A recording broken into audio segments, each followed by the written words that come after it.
నా పేరు హరిప్రసాద్. నేను మా పిన్ని వైపు వెళ్తూ చూసాము. ఒకసారి చూద్దామని ఇక్కడికి వచ్చాము. చాలా డిసిప్లైన్డ్గా అన్నీ అరేంజ్ చేశారు.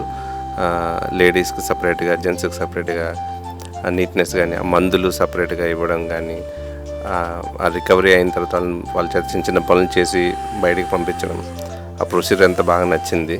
And I think their main intention is మానవ సేవ ఈక్వల్ టు మాధవ సేవ. అది ఇట్స్ వెరీ గుడ్ అనమాట.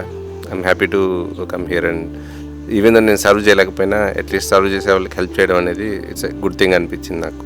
Thank you.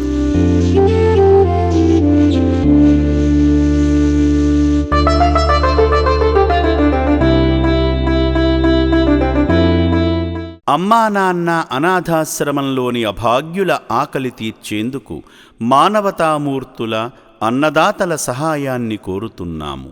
ఈ రక్షణాలయంలో జీవిస్తున్న నిర్భాగ్యులకు 3 పూటలా అన్నదానం చేసేందుకు నిత్యావసర వంట సామగ్రి నిల్వలు సరిపోక ఇబ్బంది అవుతోంది. ఈ స్థితిలో ఆకలి తీర్చే మానవతామూర్తుల సాయం కోసం ఈ అభాగ్యులు ఆశగా చూస్తున్నారు.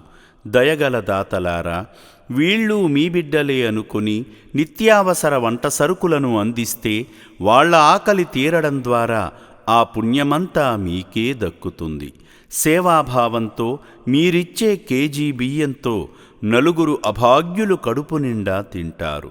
3 పూటల 1800 మంది ఆకలి తీర్చాలంటే ఎంత కష్టమో ఒక్కసారి ఆలోచించండి. దయచేసి బియ్యము, పప్పు, నూనె, కూరగాయలు ఇలా ఏదైనా సాయమందించి శ్రీ పుణ్యలింగేశ్వరుని అనుగ్రహానికి పాత్రులు కండి.